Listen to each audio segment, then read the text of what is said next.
अब छेदवाद के अनुसार चल रहा था ना, प्रमाता और साक्षी सहित विशेषण और उपाधि का लक्षण तीनों का बता रहे थे। तो ये उस दिन हो गया था, फिर करेंगे आगे से चलें। तो शुरू कर दी, दोबारा कर लेते हैं।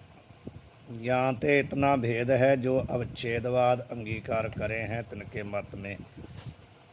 अवच्छेदवाद, प्रतिबिंबवास, आभासवाद, तीन है मत वेदांत के। अब ये अवच्छेदवाद वालों की बात करते हैं। अवच्छेद का अर्थ होता किसी को अलग करना, अवच्छेद होता अलग करना। तो ये कह रहे हैं कि जो अवच्छेदवाद को मानते हैं उनके मत में जीव का स्वरूप क्या है। अंतःकरण विशिष्ट जो चेतन है सो प्रमाता। अंतःकरण अवशिष्ट जो चेतन उसको वो लोग प्रमाता कहते हैं, उसी को कर्ता भोक्ता कहते हैं, भाव जीव। और अंतःकरण उपहित साक्षी है। एक ही अंतःकरण प्रमाता का तो विशेषण है और साक्षी की उपाधि है। अंतःकरण एक ही है, जो प्रमाता चेतन है उसका क्या है, वो विशेषण है। जो साक्षी उसका क्या है, उपाधि है। मतलब विशेषण और उपाधि दोनों ही क्या हैं, वो किसी को किसी से अलग करके दिखाते हैं, विशेषण भी और उपाधि भी। और इतना फर्क दोनों में होता है कि जो विशेषण है वो जिसको अलग करता है उसके साथ रह करके उसको अलग करके दिखाता है। जो उपाधि होती है अलग तो वो भी करके दिखाती है, लेकिन जिसको अलग करके दिखाती है उसका उसके साथ कोई अन्वय नहीं होता, कोई संबंध नहीं होता। जैसे घटाकाश की उपाधि है घट, वो महाकाश से घटाकाश को ला करके तो दिखाती है, लेकिन घड़ का जो घड़ा है उसका आकाश के साथ कोई संबंध नहीं है, एक दूसरे के साथ मिले हुए नहीं, अलग अलग हैं। ये हुआ उपाधि का उदाहरण। तो जो विशेषण का है वो विशेषण के तो जितने मर्जी उदाहरण ले लो। एक फूल का ले लो, जैसे फूल है कमल के, दो फूल हैं, एक नीला है एक लाल है। तो जो लाल रंग है वो कमल को पीले कमल से ला करके दिखा रहा है, परंतु उसके अंदर रह करके दिखा रहा है, उसके साथ अभेद और जब तक लाल है तब तक कमल है, जब तक कमल है तब तक लाल रंग है। विशेषण में ला करके दिखा रहा है, लेकिन वो जिसको ला करा उसके साथ रह करके दिखा रहा है। लेकिन जैसे घड़ा है वो आकाश को ला करके तो दिखा रहा है, लेकिन उसका आकाश के साथ कोई अन्वय नहीं है, संबंध नहीं है। यही बात कह रहे हैं कि अंतःकरण तो एक ही है, प्रमाता का विशेषण है और साक्षी की उपाधि है। चेतन भी एक ही है दोनों, बस अंतःकरण के कारण उनका अलग अलग नाम पड़ गया।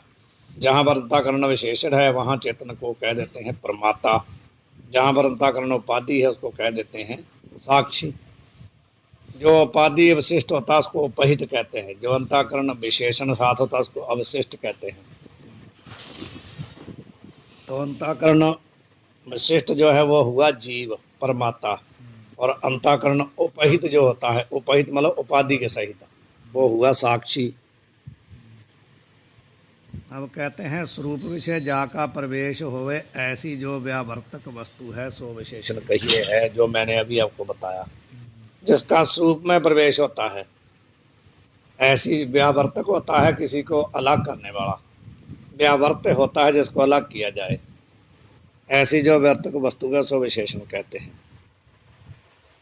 इसके नीचे टिप्पणी में थोड़ा सा लिखा है कार्य से संबंधी। प्रवेश का मतलब होता है जो भी कार्य है उसके स्वरूप में प्रवेश।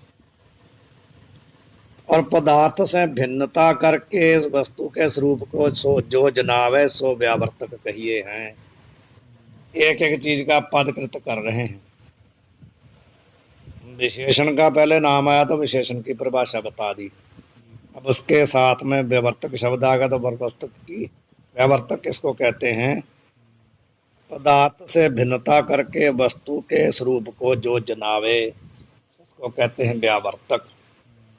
जैसे फूल अथवा घट, लाल अथवा घट, ये अलग करके दिखा रहे हैं कि नहीं, ये हम व्यावर्तक। जैसे बता ही रहे हैं नील घट है, या स्थान में घट का नीलता विशेषण है। नीला घड़ा है तो उसमें विशेषण क्या है, नीलता। काहे ते नील घट के विषय नीलता का प्रवेश है। नीलता का प्रवेश किस में है? नीले घड़े में प्रवेश है ना उसके स्वरूप में। और पीत श्वेत तादिकन से भिन्नता करके जनावे है। जो पीले घड़े हैं या सफ़ेद घड़े हैं उससे अलग करके दिखा रहा कौन? नीलता। यहाँ ते विवर्तक है। नीले घड़े का विवर्तक कौन है? नीलता। जो नील में रह रही है नीलता। इस रीति से नीलता घट का विशेषण है। व्यावर्तक कह दो या विशेषण कह दो। और घट क्या है? परिच्छेद। व्यावर्तक भी नाम है, विशेषण भी नाम है, परिच्छेदक भी है। परिच्छेदक होता है जो किसी को अलग करके दिखाता है, और जो अलग होता है वो होता है परिच्छेद या विशेष या व्यावर्त। समझ। काहे ते पीत श्वेत आदिकन तय भिन्नता कहिए जुदा करके जनाइए है कौन? घट। जो भिन्नता करके जनाइए सो परिच्छेद कहिए है, व्यावर्त कहिए है, विशेष भी कहिए है। तीन ही नाम उसके हो गए, तीन ही इसके हो गए। जैसे एक होता है पढ़ने वाला, एक होता है पढ़ाने वाला। या जो ग्रंथ है, ये ग्रंथ है, एक इसको हम पढ़ रहे हैं या पढ़ा रहे हैं, तो पढ़ाने वाला हो जाएगा पाठक जो पढ़ा रहा है। और ये ग्रंथ क्या हो जाएगा? पाठ्य। जहाँ प्रतिपादक होता है किसी को कहने वाला, प्रतिपादक जिसको कहा जाता है वो होता है प्रतिपाद्य। समझ गए? इसी प्रकार सब जगह लगा लेना। बता भी रहे दंडी पुरुष है, जहाँ स्थान में पुरुष का दंड विशेषण है। कोई दंड वाला पुरुष है ना, महात्मा जिसने अपने दंड पकड़ा हुआ है, तो उसको कहते हैं दंडी महात्मा है। दंडी उसका नाम क्यों पड़ा?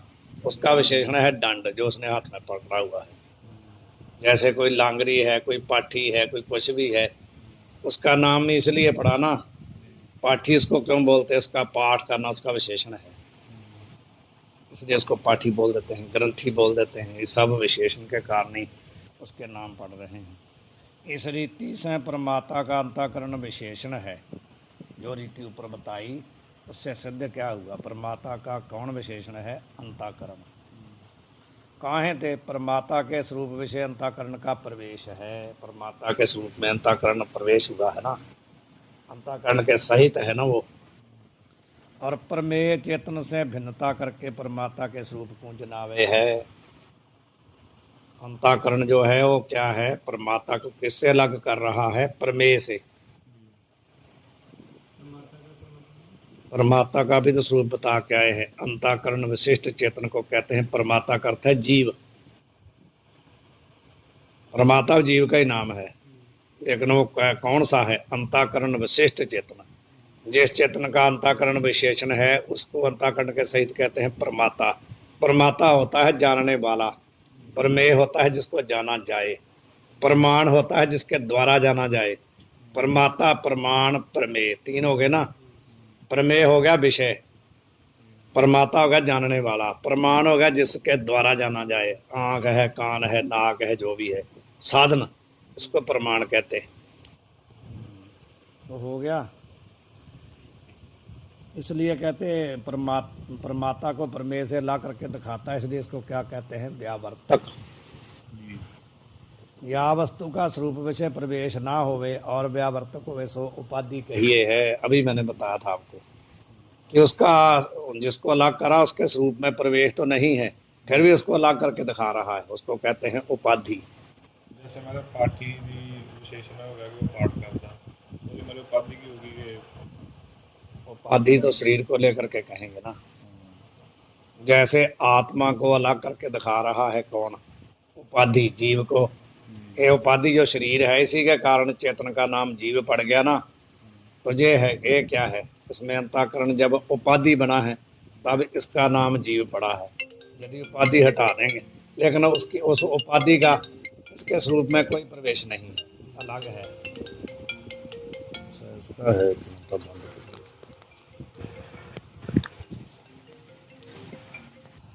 व्यावर्तक का कह दिया, अब बता रहे हैं व्यावर्त्य का। जिसको अलग किया जाता है।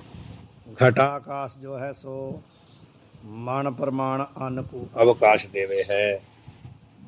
मानो बहुत बड़ा घड़ा है ना, एक बहुत बड़ा, उसमें एक मान अन्न जो है ना डाल सकते हैं हम।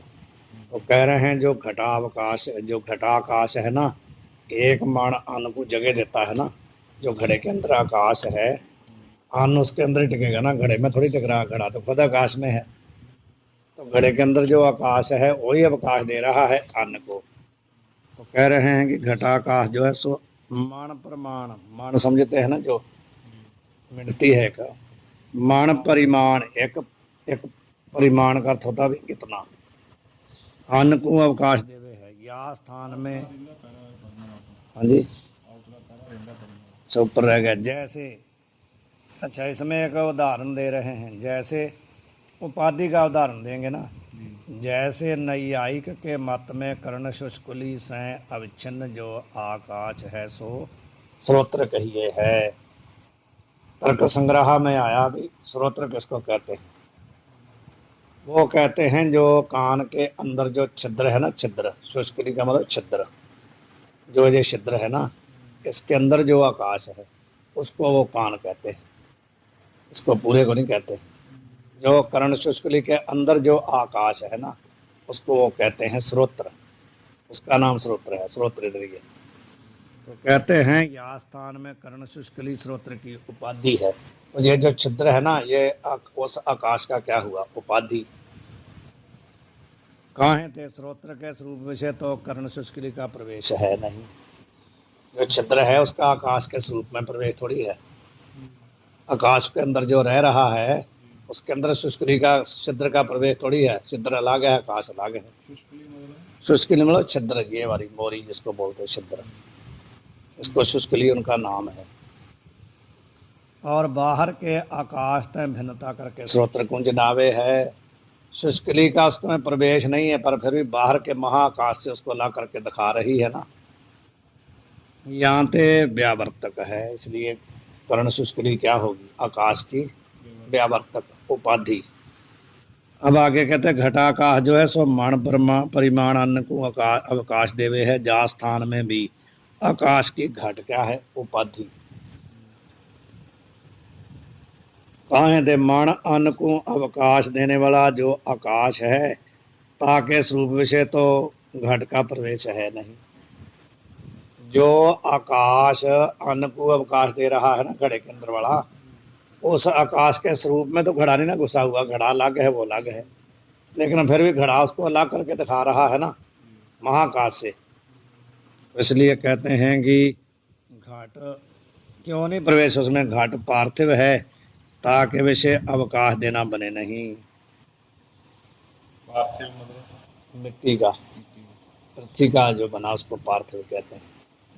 जो घट पार्थिव है वो तो आकाश दे ही ना सकता किसी को, जगह नहीं दे सकता ना। आकाश ही जगह देता सबको, धरती जगह नहीं दे सकती किसी को। हम लोग कहते हैं कि हम धरती पे हैं, धरती कहाँ है, आकाश में। जगह तो आकाश दे रहा है, धरती में जगह हो ही नहीं सकती, कैसे घुसेंगे इसमें। धरती जगह, ये पार्थिव है ना ये भी, इसलिए यहाँ हम घुस नहीं ना सकते। लेकिन यहाँ हम खड़े हैं कहाँ हैं, आकाश में हैं हम। आकाश में जगह दी हुई है हमारे को, धरती नहीं दे सकती। धरती में जगह ही नहीं, जिसमें वो घुसेंगे कैसे, उसमें खोदेंगे तब घुसेंगे, उसमें वैसे नहीं। वो भी जब खोदेंगे तो आकाश उसमें बढ़ जाएगा। जगह आकाश ही देता है। ताके विषय अवकाश देना बने नहीं, जाते घट का स्वरूप से प्रवेश बने नहीं। और व्यापक आकाश ने भिन्नता करके जनावे है। वो घड़े वाला जो आकाश है उसको घड़ा महाकाश से ला करके दिखा रहा है। जाते मान अन्न को अवकाश देने वाला जो आकाश ताकि घट उपाधि है। तो ऐसे अंतःकरण उपहित जो चेतन है सो साक्षी है। जहाँ स्थान में अंतःकरण साक्षी की उपाधि है, कहाँ थे साक्षी के स्वरूप विषय तो अंतःकरण का प्रवेश है नहीं। और प्रमेय चेतन से साक्षी को भिन्नता करके जनावे है। जहाँ ते एक ही अंतःकरण साक्षी की तो उपाधि है और परमात्मा का विशेषण है। इस रीति से अंताकरण अपहित जो चेतन सो तो साक्षी है, और अंताकरण विशिष्ट जो चेतन सो परमात्मा है। जो उपाधि वाला होवे सो उपहित कहिए है। देखो इसमें भी इसकी परिभाषा कर दी। विशेषण वाला होवे सो विशिष्ट कहिए है। एक एक चीज को खोला है उन्होंने, एक एक का प्रतिकृत किया है। जो अंताकरण विशिष्ट परमात्मा है सो ही कर्ता भोक्ता दुखी सुखी संसारी जीव है। उसको परमात्मा कह दो, कर्ता भोक्ता कह दो, जीव कह दो, संसारी कह दो, सब उसके पर्यायवाची शब्द हैं। एक संसारी, वहां एक संसारी कहा ना, भाव जो संसार को पैदा करता है। तो संसार को पैदा कौन करेगा? अंताकरण विशिष्ट होकर करेगा ना, वैसे तो कर नहीं सकता ना। अंताकरण विशिष्ट होकर करेगा तभी वो संसारी बनेगा। तो जो अंताकरण विशिष्ट होगा उसमें सभी प्रकार के अवगुण आपको दिखाई देंगे। जीव में थोड़ी है वो। बात वहां पर बहुत घूम जाती है संसारी का, जब आप व्याख्या करेंगे वहां पर, तो जो अंताकरण विशिष्ट होगा वो संसारी होगा। और संसारी में दुनिया भर के आपको गुण अवगुण दिखाई देंगे, लेकिन वो संसारी में चेतन में नहीं है। वो किस में है? आभास में। चेतन में थोड़ी है, आभास में भी नहीं है, अंताकरण में है। अंताकरण के द्वारा आभास में दिखाई पड़ते हैं। आभास के सहित जो होता है उसको बोलते हैं संसारी। वहाँ पे अविद्या है या विद्या है? नहीं, वहाँ पर वो कार्य अविद्या का ही है सारा। अविद्या का ही कार्य है, अज्ञान का ही कार्य है। लेकिन वहाँ पर जो ब्रह्मा जी को, वहाँ ब्रह्मा जी को माना जाएगा ना, लेकिन वो वहाँ पर अंताकरण विशिष्ट होकर के आए हैं। वो चेतन है, अंताकरण विशिष्ट होकर के ब्रह्मा का रूप बना हुआ है। तो उसमें आपको दिखाई पड़ता नहीं, इसने यहाँ कर दिया, इसने वो कर दिया, इसने ये कर दिया, किया उसने कुछ भी नहीं है। उसमें है ही कुछ नहीं, करेगा क्या वो? अंताकरण में है सब कुछ, वो तो करता ही नहीं कुछ। ना उसने कोई संसार पैदा किया है, ना उसने कोई, उसमें कोई गौण है, ना अवगुण है, कुछ भी नहीं है। अब वहाँ पर बात वहाँ पर जाके फंसती है, वो वेखे उन्हें नजर ना आवे। ये बात फंसती है, वो वेखे उन्हें नजर ना आवे। उसका अर्थ कहते क्या करेंगे आप? यही अर्थ करते हैं कि ब्रह्मा विष्णु महेश जो है उनको परमात्मा देख रहा है, उनको नहीं दिखाई पड़ता।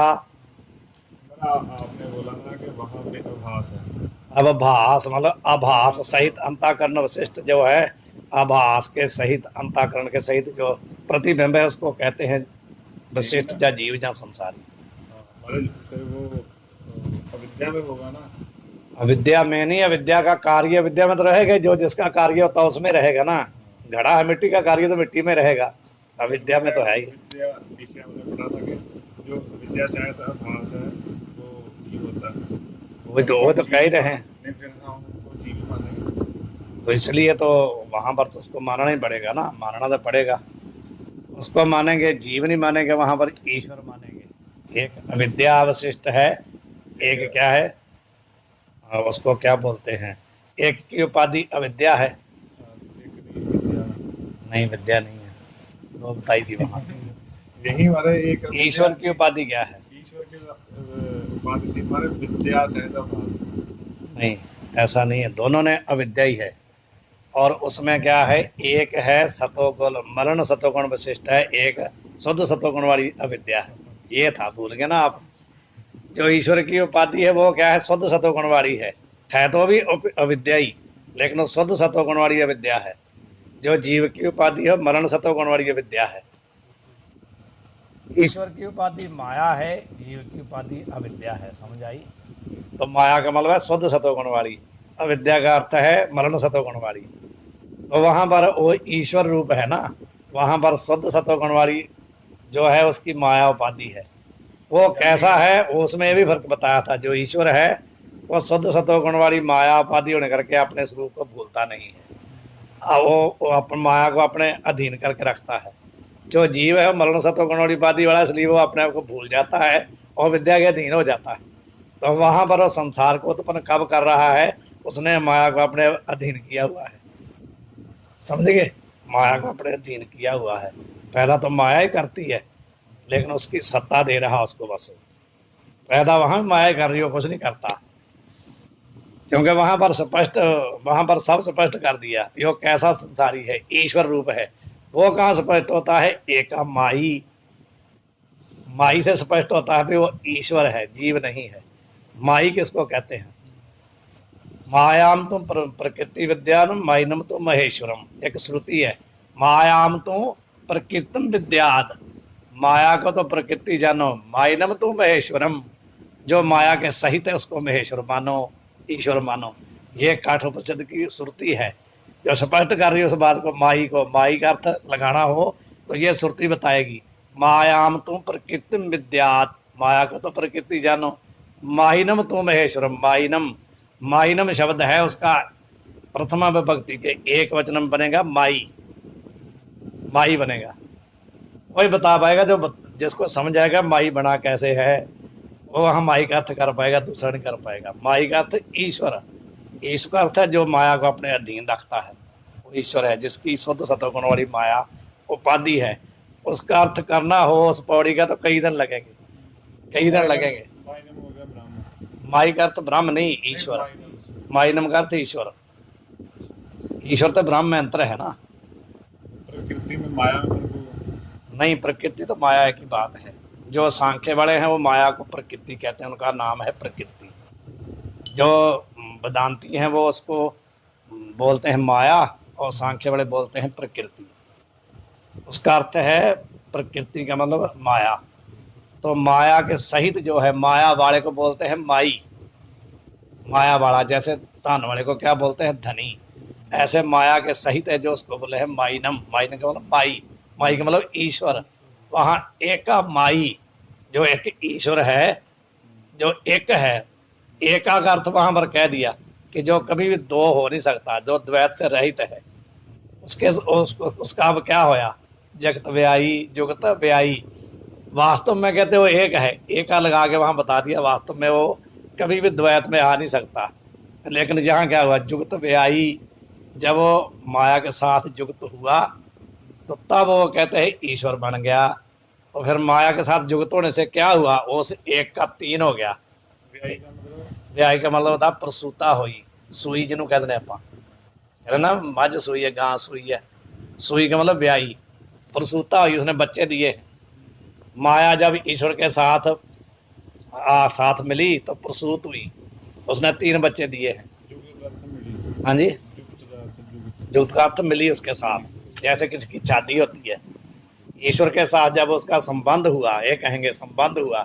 जैसे संसार में पति पत्नी का संबंध होता है तो बच्चा पैदा होता है ना, वहाँ पर जब ईश्वर के साथ संबंध हुआ माया का तो कहते हैं उसने 3 बच्चे दिए हैं। एक संसारी, एक पंडारी, एक लायती, 3 दिए हैं। 3 बच्चे दिए उसने, ब्रह्मा विष्णु महेश। तो बच्चे देने का मतलब वहाँ वास्तविक नहीं है जैसे संसार में बच्चा पैदा हुआ, वहाँ तो केवल 3 रूपों में वो बदला है, दिखाई दे रहा है, कुछ नहीं हुआ। माया का उसके साथ मिलने से माया ने उसको 3 रूप में विभक्त कर दिया, दिखा दिया। एक ब्रह्मा रूप में, एक विष्णु रूप में, एक महेश्वर रूप में दिखा दिया बस। वहाँ पर कुछ नहीं हुआ, केवल दिखाया है कि माया क्या क्या करती है। वहाँ दिखाया है कि माया उसको अलग अलग करके दिखा रही है। वैसे क्या है? एका, वैसे वो एक है, कभी तो है तो होता नहीं उसका, उसको बांटा नहीं जा। एका से जब एका का अर्थ करेंगे तो फिर वही सारा लाना पड़ेगा। देश काल वस्तु के परिच्छेद से रहित है, सजातीय विजातीय स्वगत भेद से रहित है, एका का अर्थ है। हमारा ज्ञान हाँ तो वही है, वो उसके 3 रूप दिखा दिए माया ने। तो जब 3 रूप दिखाए हैं तो एक रूप ऐसा दिखाया कि जो संसार को पैदा कर रहा है, एक रूप ऐसा दिखाया कि जो संसार की रक्षा पालना कर रहा है, तीसरा ये दिखाया कि संसार का संहार कर रहा है। लेकिन वहाँ पर संसार को पैदा करना, रक्षा करना, जहाँ संहार करना दिखाना तात्पर्य नहीं है। किसी भी धार्मिक ग्रंथ का यह तात्पर्य नहीं होता कि संसार कैसे पैदा हुआ, संसार में क्या क्या है। उसका तात्पर्य क्या आता है? उस परमात्मा ब्रह्म का दिखाना कि ब्रह्म कभी भी द्वैत में नहीं आता, सिद्ध ये करना होता वहाँ। हमारा जो आगे पंक्ति आ रही है, हाँ तो 3 रूप उसने जब दिखाए तो 3 रूप का कार्य दिखाना है ना, कि एक रूप का कार्य क्या हुआ? संसार पैदा करना। एक रूप का हुआ प्रेरणा करनी, तीसरे का हुआ संहार करना। तो ऐसा कहते माया ने किया। एक लाए दी बाण, ये हो गया ना। एक संसारी एक भंडारी एक लाए दीवान। जिव तिस भावै तिवै चलावै, जिव तिस भावै तिवै चलावै, उसकी बात है ब्रह्म की। जैसे वो सत्ता देता है वैसे ही माया करती है, उसके बिना सत्ता के माया कुछ कर नहीं सकती। जे वो है फरमान, फरमान करता है, जैसा उसका संकल्प होता है वैसा ही होता है, बिना उसके संकल्प के कुछ होता है। संकल्प है, संकल्प नहीं था उसमें, लेकिन माया के कारण उसमें हिलजुल हुई है। तो माया के कारण है ना, ਉਹਦੇ ਹੱਥ ਦਾ ਤਾਂ नहीं नहीं, मतलब एक समझाने की प्रक्रिया है ना, वास्तव में नहीं उसमें कोई बात हो तो पहले ही बता दिया, वो कुछ करता ही नहीं है, लेकिन माया के कारण उसमें संकल्प, माया ही उसका संकल्प है, माया के युक्त होना ही उसका संकल्प है। ये बात हम कल भी हमारा विचार कर रहे थे कि जो माया उसका संकल्प नहीं है। माया से युक्त होना ही उसका संकल्प है और कुछ नहीं। माया में क्या है, माया के आने से संकल्प क्यों पैदा हुआ? संसार की जब, जिसमें संसार के कर्म है ना, वो बीज रूप में कहाँ है? माया में है। माया उनका कारण है ना, तो जो संसार के जितने कर्म हैं वो जब जहाँ कर्म किया आपने नष्ट हो गया, जहाँ कर्म किया आपने नष्ट हो गया, उसका रह गया सूक्ष्म बीज रह गया। वो बीज कहाँ रहेगा? माया में, जिससे वो निकला है। तो सारे लोगों के जितने कर्म है उस माया में है। जब वो माया ईश्वर के साथ मिली तो वो जो कर्म थे ना, जो उसके अंदर बीज रूप में, अब अंकुरित होने का समय आ गया। समझ गए? बीज अंकुरित होता ना, जब उसको पानी मिलता है तो अंकुरित होता, वैसे तो होता नहीं है। तो अब वहाँ क्या, उसको जब ईश्वर की सत्ता मिली तो माया में वो कर्मों के बीजों ने हिलजुल की फल देने के लिए, और कर्मों ने किया ना, अंकुरित होने लगे, वही उसका संकल्प है। उसने कुछ नहीं किया, कर्म जो थे बीज रूप में जब सत्ता मिली तो हिलने जुलने लगे अपना फल देने के लिए, तो उसी से संसार पैदा हुआ, उसने कुछ नहीं किया। जैसे बीज समय पा करके निकलता है ऐसे ही हुआ। कहाँ चले गए, जाना कहाँ था, कहाँ चले गए? सही है। तैसे अंताकरण उपहित जो चेतन है सो साक्षी है। जहाँ स्थान में अंताकरण साक्षी की उपाधि है, कहाँ है थे?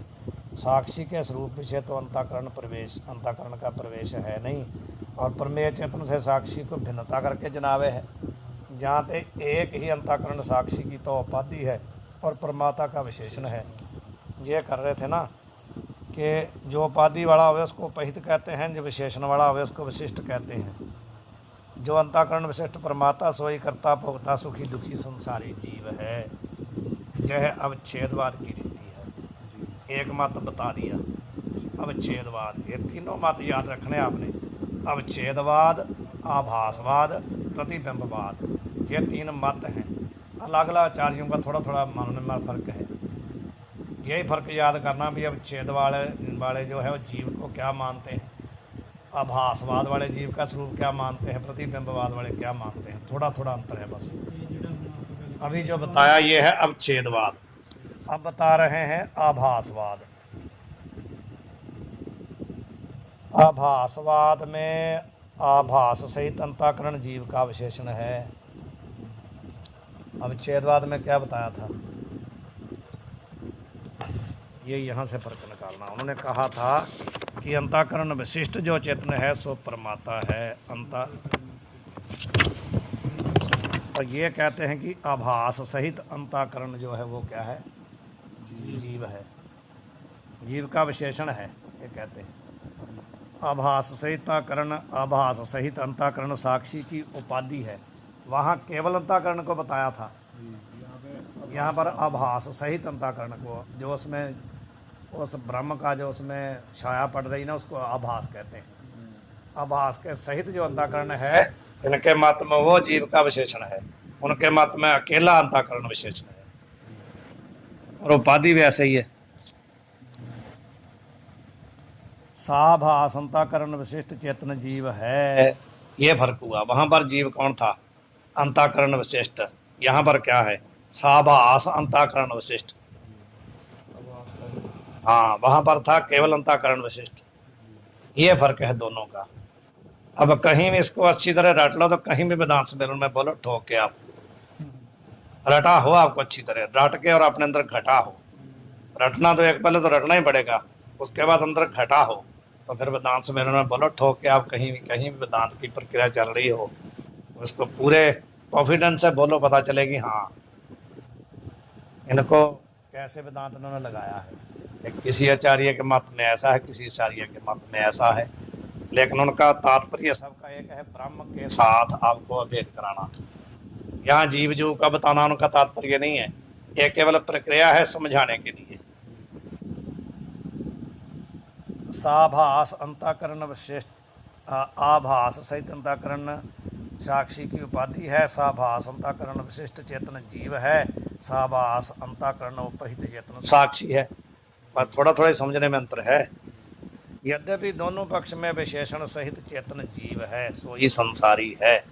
कहते हैं दोनों का देख लो, अब छेदवाद का भी आभासवाद का भी, दोनों में क्या है, विशेषण सहित चेतन को जीव कहा है ना, विशेषण में फर्क है, बस विशेषण में फर्क है ना, है तो विशेषण सहित जो चेतन उसको जीव दोनों ने कहा, लेकिन दोनों के विशेषण के स्वरूप में फर्क है। एक अंतःकरण को विशेषण मानते हैं, एक साभास अंतःकरण को विशेषण मानते हैं, यही फर्क है। तथापि विशेष भाग जो चेतन है, ताके विषय तो जन्म मरण से आदि लेके संस्कार का संभव है नहीं, संभव है नहीं, संभव है नहीं आएगा ना। जहाँ तक विशेषण मात्र में संसार है, ये गलत लगा है, कौमा जो है नहीं तो लगनी चाहिए, क्योंकि जो विशेष भाग में उसमें जन्म मरण आदि से कोई भी संसार का दोष है नहीं, तो किस में है, विशेषण मात्र में है संसार। सोई विशिष्ट चेतन में प्रतीत होवे है, जो अभी अभी मैंने आपको बताया। वहाँ पर ब्रह्मा ने, विष्णु ने, शिव जी ने कुछ नहीं किया, कुछ भी नहीं किया। वो सब क्या है, विशेषण में है, माया में। उसका विशेषण क्या है, माया है ना वहाँ, तो सारा कुछ माया में है, विशेष में कुछ नहीं है। क्योंकि ब्रह्मा विष्णु महेश जो है वो नाम कब पड़ा है, जब माया आई है, नहीं तो उनका नाम नहीं हो तो चेतन है। तो चेतन में कुछ नहीं वहाँ पर, ना किसी ने संसार पैदा किया, ना किसी ने पालना की, ना किसी ने संहार किया, कुछ किया ही नहीं। इसका मतलब वहाँ कुछ नहीं हुआ, हमारे अंदर भ्रांति से प्रतीत हो रहा है, वहाँ कुछ हुआ नहीं है। कहूँ तो विशेषण के धर्म का विशिष्ट में व्यवहार होवे है, और कहूँ विशेषे के धर्म का विशिष्ट में व्यवहार होवे है। दोनों तरफ भ्रांति हो रही ना, जो विशेषण है उसमें विशेषे के धर्म भास रहे हैं, तो जो विशेष है उसमें विशेषण के धर्म भास रहे हैं। सत होता असत कर मान्या, क्या हुआ वहाँ, सत होता असत कर मान्या। सत कौन था, विशेष, असत कौन था, विशेषण। लेकिन विशेषण विशेष का अलग अलग नाम ज्ञान होने से जो विशेष था उसको विशेषण के धर्म देख के विशेषण मान लिया, तो जो विशेषण था उसमें विशेष के धर्म समझ के उसको विशेष मान लिया। सत होता असत कर जाने, जो बिनसत सो निश्चल जानत, वहाँ पर भी ऐसा ही हुआ। जो भी पंक्ति उठाओ उसको ही खोल दो, आप जो भी पंक्ति उठाओ उसको ही खोल दो, जितना चाहे खोल दो उसको। ये मतलब दोबारा से विशेषण के धर्म विशिष्ट में, कहूँ का मतलब कहीं कहीं किसी जगह पर, कहूँ का अर्थ किसी जगह तो ऐसा हो रहा है कि विशेषण के जो धर्म हैं वो विशिष्ट में भास रहे हैं, व्यवहार होना उसमें दिख रहे हैं, और कहीं पर विशेष के जो धर्म है वो विशिष्ट में यानी विशेषण में भास रहे हैं।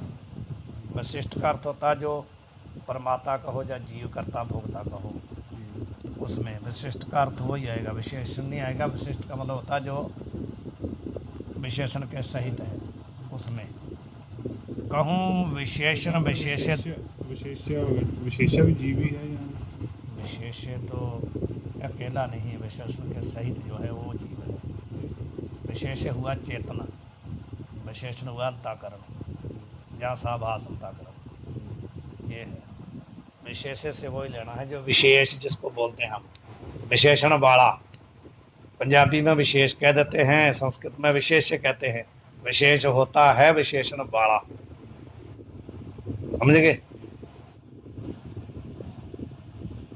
जैसे बता रहे हैं, दंड करके घटाकाश का नाश होवे है, जहाँ स्थान में विशेषण जो घट है। जो हमारा जो तीसरे नंबर पे है, कहूँ विशेषण विशेष दोनों का धर्म, कहीं कहीं तो अलग अलग बताया, कहीं कहीं कहते हैं दोनों के धर्म उसमें भास रहे हैं। कुछ धर्म विशेषण के हैं, कुछ विशेष के हैं, दोनों के मिला के। कहीं कहीं तो अलग अलग भासते हैं, कहीं दोनों के मिल के भासते हैं।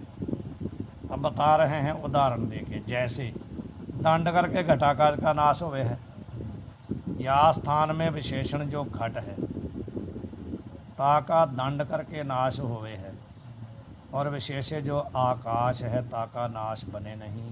जी। समझ आई? यहाँ पर क्या हुआ, विशेष घट का नाश होता है दंड से, तो जहाँ पर घट क्या है, विशेषण है, और दंड करके उसका नाश होता है। विशेष जो घट में आकाश है उसका तो नाश होता नहीं, उसका नाश नहीं ना हुआ। विशेष जो आकाश है ताका नाश बने नहीं, उसका नाश नहीं बनता। लेकिन जब घट फूट जाएगा तो हमारे को तो ये होगा कि घट आकाश का भी नाश हो गया। जो विशेषण के धर्म से ना वो घट में उसमें विशेषण में भास रहे ना, कि विशेषण का नाश होने से हमारे को तो ये लगा कि घट आकाश भी नाश हो गया। विशेषण के धर्म विशेष में भास गए ना, नाश होना, नाश तो हो रहा है विशेषण का, लेकिन भास रहा है विशेष में। समझ आई ना? ऐसे ही यहाँ पर हो रहा है। यहाँ पर भी शरीर की उपाधि क्या है, शरीर क्या है, उपाधि है ना ये। जब शरीर मरा तो क्या हमारे को क्या प्रतीत हुआ, ये विशेष भी मर गया, यही हुआ ना हमारे को, कौन रुआ रे कौन हुआ। वहाँ पर ये बात सिद्ध होगी, वहाँ पर जब वहाँ उसकी व्याख्या करोगे तो ये लगाना पड़ेगा कि वहाँ मरा कौन है, क्या हुआ वहाँ। वहाँ विशेषण मरा है, विशेष में भास रहा है। विशेषण था शरीर, वो मर गया, विशेष था चेतन, तो चेतन का मरना भास रहा है। विशेषण के धर्म विशेष में भास रहे हैं। हुआ कुछ नहीं वहाँ, क्योंकि वहाँ ये लगाना पड़ेगा, जैसे ये कहते हैं कि विशेष का नाश तो होवे नहीं, वहाँ पर भी कहना पड़ेगा चेतन का नाश तो होता नहीं। क्यों नहीं होता, इसका प्रमाण कोई कहे, इसका प्रमाण क्या है। चाहे कोई कहे कि इसका प्रमाण बताओ गुरबाणी में से, तो क्या करेंगे आप, मरणहार एहो जीरा नाही, गुरबाणी कह रही है मरणहार एहो जीरा नाही, जीरा से वहाँ चेतन लेना है, तो वहाँ गुरबाणी कह रही भी चेतन मरता नहीं, तो फिर मरा कौन है वहाँ, विशेषण मरा है, और विशेषण के धर्म विशेष में भास रहे हैं। रोवणहार है कि कवन टेक, जो रोने वाला है किसको रो रहा है, उसका आश्रय क्या है, उसका आश्रय शरीर था, तो शरीर को लेकर के वो विशेष को भी रो रहा है, विशेष तो कहीं गया नहीं। वहाँ जितनी मृत्यु का, वहाँ जितना आप उसको खोलना चाहो मृत्यु को खोल दोगे। मृत्यु क्या है, यदि ये जिस पर बोलना होगा मृत्यु किसको कहते हैं, तो ये शब्द लेके बोल दो आप। ये वहाँ पर हुआ क्या है, 5 तत्वों से शरीर बना था, तो शरीर विशेषण जो था वो 5 तत्वों से बना था। तो पवने में पवन मिलाया, ज्योति में ज्योत रल जाया, माटी माटी हुई एक, वो जहाँ से बना था वहाँ चला गया, तो विशेष को तो कुछ नहीं हुआ ना। इतना है कि विशेष जब तक मानो ये तो बाहर वाला शरीर मर गया है, लेकिन शरीर तो 3 है, इसलिए वो ये नहीं कि वो मुक्त हो गया, मुक्त नहीं हुआ। क्यों नहीं हुआ, क्योंकि 2 शरीर अभी और बचे हैं, सूक्ष्म शरीर और कारण शरीर। इसलिए विशेष मरा तो नहीं है, लेकिन फिर भी वो जूनी में तो आ जाएगा, क्योंकि 2 शरीर लेके घूम रहा है वो। जब तीनों शरीर उसके ख़त्म हो जाएंगे ना, तब फिर वो शरीर मरने के साथ उसकी मुक्ति हो जाएगी, क्योंकि उसने जीवते हुए तीनों शरीरों का नाश कर दिया, अभाव हो गया उसकी दृष्टि में। अब जब तक शरीर उसका था तब तक वो जीवन मुक्त था, जब शरीर छोड़ गया तो देह मुक्त हो गया वो। ये फर्क है। अब ऐसे जब विद्या पढ़ी हो घटाई हो तब बोलने का मजा आता कि नहीं, फिर गुरबाणी को विचारने का या किसी को बताने का मजा आता। वैसे क्या आएगा, इस शब्द पर तो बहुत लोग बोल देंगे, कौन हुआ रे कौन हुआ, क्या बोलेंगे वो, क्या बताएंगे, समझाएंगे कैसे, अकेला अकेला पाठ कैसे खोल के समझाएंगे कैसे हुआ, वहाँ हुआ क्या है। वहाँ ही मस्कीन जी जैसा लगा हो आदमी, कोई भी वक्ता, तो पंक्ति थोड़ी बोलेगा वो व्याख्या ही करेगा, पंक्ति नहीं बोलेगा कोई भी, ना प्रमाण देगा, वो केवल व्याख्या ही करेगा कि वहाँ पर मृत्यु क्या है, बस उसका यही होगा प्रश्न कि मृत्यु को इसको कहते हैं। बस ये नहीं कि प्रमाण वहाँ से लाया वहाँ से लाया वहाँ से लाया, पाठ ही रख दिया प्रमाण होगा, ऐसा नहीं होगा ना, व्याख्या ही करेगा बस। कौन हुआ रे कौन हुआ, इतनी पंक्ति बोल के वो घंटा बोलेगा, अंततः फिर बोलेगा भी मैंने आपको क्या बताया था, कौन हुआ रे कौन हुआ, बस यहाँ समाप्त करेगा। उपक्रम उपसंहार, यहाँ पर उपक्रम किया था वहीं पर उपसंहार करेगा। और यही वक्ता की निशानी है कि जहाँ से उसने शुरू किया वहाँ ही आकर के वो समाप्ति करे उसी विषय पर, यानी कि शुरू कहीं से किया था और कहीं घूम गया, पता नहीं कहाँ जाके समाप्ति की है, पता ही नहीं है। वक्ता के दिमाग में होना चाहिए कि मैंने शुरू कहाँ से किया था, जैसे मैंने जहाँ से शुरू किया मैंने उसी के ऊपर ही बोलना है, जो भी मैंने दृष्टांत देना है उसी में घटना चाहिए, अंत में वहाँ ला करके समाप्ति करनी है। तो ये कहते हैं तो भी विशिष्ट जो घटाकाश है ताका नाश प्रतीत होवे है, उसका नाश होता तो नहीं है, फिर भी विशेषण के कारण उसका नाश प्रतीत हो रहा है। ये हुआ विशेषण के साथ विशेष्य का। अब दूसरा दृष्टांत देते हैं, कुंडली पुरुष सोवे है। कुंडली के पुरुष का मतलब है जिसने कान में कुंडल पहने हैं, उसको क्या बोले हैं, कुंडली या कुंडल वाला या कुंडली। तो किसी ने कहा कि कुंडली पुरुष सो रहा है, भाव जिसने कुंडल पहने हैं वो सो रहा है। तो जहाँ स्थान में कुंडल विशेषण है, पुरुष क्या है, विशेष है। विशेषण जो कुंडल है ताके विषय शोभना बने नहीं, जहाँ उल्टा है ना वहाँ था विशेषण का धर्म विशेष में भास रहा है, जहाँ विशेष का धर्म विशेषण में भास रहा है। विशेषण है कुंडल, कुंडल तो सोएंगे नहीं, लेकिन बोला आपने कुंडली सो रहा है, तो जो सोना है वो कुंडल में भास रहा है, उसमें है नहीं है। किंतु विशेष जो पुरुष है ताके विषय शोभना है और कुंडल विशिष्ट सोवे है, कुंडल के सहित बड़ा बंदा सो रहा है, इसलिए ऐसा विशिष्ट में व्यवहार होवे है। ये दोनों का अलग अलग बताया, अब दोनों का इकट्ठा बता रहे हैं। जो कहा था विशेषण विशेष से दोनों के धर्म एक में भासते हैं, वो कैसे है। शस्त्री पुरुष युद्ध में गया है, ये बोला आपने, जिसके हाथ में शस्त्र है ना ऐसा पुरुष युद्ध में गया है। या स्थान में विशेषण जो शस्त्र, विशेषण क्या है, शस्त्र, और विशेष पुरुष दोनों को युद्ध में गए हैं, दोनों युद्ध में गए हैं, यही प्रतीत हो रहा है ना। जो शस्त्र वाला है वो भी गया है, जो शस्त्र वो भी गए हैं युद्ध में, दोनों के धर्म एक में भास रहे हैं ना। यहाँ पे दोनों के धर्म का विशिष्ट में व्यवहार हुए है। विशिष्ट कौन है, पुरुष, उसको पुरुष का अपना धर्म भी प्रतीत हो रहा, पुरुष गया है, और शस्त्र का जाना भी प्रतीत उसी में हो रहा है। या स्थान में अवच्छेदवाद में तो अंतःकरण विशेषण है, आभासवाद में साभास अंतःकरण विशेषण है। दोनों पक्ष में चेतन विशेष है, चेतन में कोई फर्क नहीं है। ताके विषय तो जन्म आदि संसार बने नहीं, किंतु विशेषण अंतःकरण अथवा साभास अंतःकरण ताका जो धर्म जन्म आदि संसार ताका विशिष्ट चेतन में व्यवहार कहिए है। भले आप अवच्छेदवाद मान लो, भले आवासवाद मान लो, दोनों में क्या है, चेतन तो एक है, लेकिन चेतन में किसका धर्म प्रतीत हो रहा है, अंतःकरण का या साभास अंतःकरण का। जन्म मरण आदि किसका धर्म है, अंतःकरण का या साभास अंतःकरण का। प्रतीत किस में हो रहा है, विशेष में।